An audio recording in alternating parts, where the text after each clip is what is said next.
નમસ્કાર મિત્રો, ધ અણમાં ફરી એક વખત આપનું સ્વાગત છે।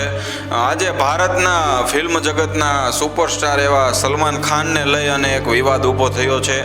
જી આ મિત્રો, સલમાન ખાન દ્વારા એક્સ મીડિયાના પ્લેટફોર્મ ઉપર એક ટ્વીટ કરવામાં આવી હતી, જ્યારે ગઈકાલે સાંજે 5 કલાકે સંપૂર્ણ ceasefire Bharat Pakistan border ઉપર કરવામાં આવ્યું।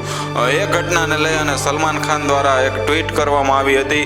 ટ્વીટમાં તેમણે જણાવ્યું હતું કે ભગવાનનો આભાર કે તેમણે આ પરિસ્થિતિ ઊભી કરી બંને દેશો વચ્ચે યુદ્ધ હતું એને અટકાવ્યું।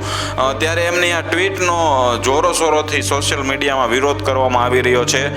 લોકોનું કહેવાનું એવું બનતું હતું કે સલમાન ખાને ઓપરેશન સિંદૂર જ્યારે ચાલુ કરવામાં આવ્યું, ઓપરેશન સિંદૂરમાં જ્યારે સફળતા મળી, ત્યારે એમના સપોર્ટમાં અથવા તો એમના તરફેણમાં કોઈ ટ્વીટ નહોતી કરી, અને જ્યારે સીઝ ફાયર કરવામાં આવ્યું, ભારત પાકિસ્તાનના યુદ્ધને થમાવી દેવામાં આવ્યું, ત્યારે સલમાન ખાન ટ્વીટ કરે છે।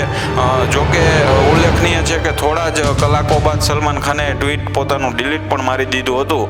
ત્યારે એ ટ્વીટને લઈ અને અત્યારે સલમાન ખાન ખૂબ જ ટ્રોલ થઈ રહ્યા છે, અને ક્યાંક ને ક્યાંક બોયકોટ સલમાન ખાનના અવાજો પણ ઉઠતા હોય એવું આપણને સોશિયલ મીડિયાના પ્લેટફોર્મ ઉપર જોવા મળી રહ્યું છે।